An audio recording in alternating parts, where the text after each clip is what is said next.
台达电子荣登《天下》杂志2010年企业公民奖大型企业榜首。颁奖典礼8月4日隆重举行。台达电子创办人暨董事长郑崇华先生、副董事长及执行长海英俊先生都亲自出席了这场颁奖典礼。企业承诺的指标上，以接近满分的表现，是获得评审一致的青睐。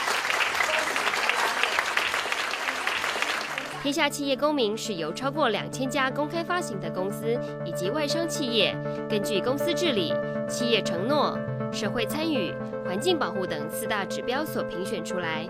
台达电子在企业承诺的部分以接近满分的表现，获得评审团青睐，荣登大型企业榜首。担任颁奖人的吴敦义院长幽默地以28字箴言启勉获奖企业。这28个字，第一个就是研发创新赚大钱，希望你们企业都能赚大钱。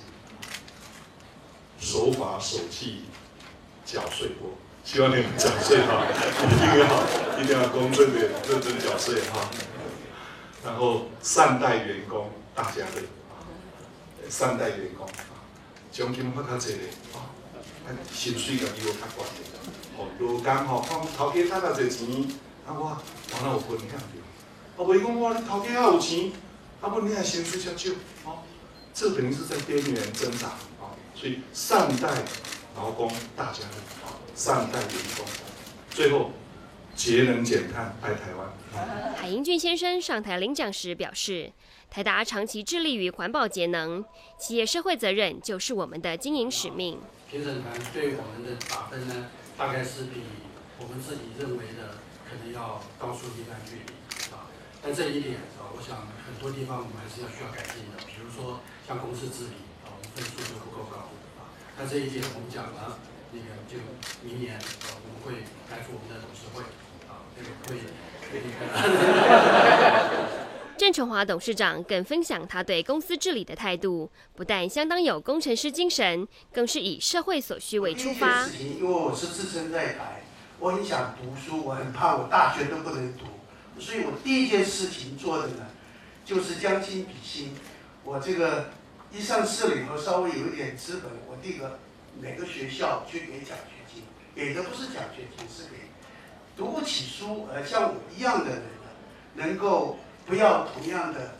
就是将心比心来做。那个时候就造成另外一件事情，因为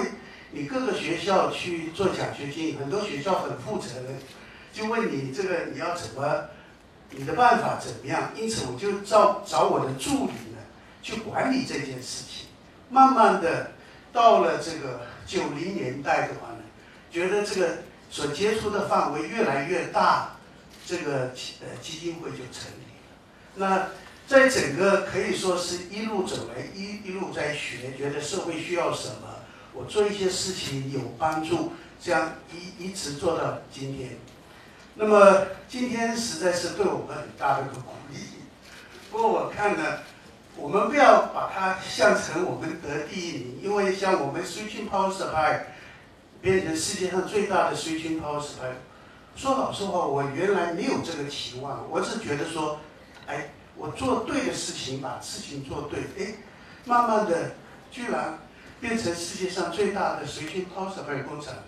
自己都不知道。Doing well by doing good， 企业投入社会责任与企业经营是双轨并行。真正的经营王道就是做对的事情，做有益社会的事情，企业自然能够蓬勃发展。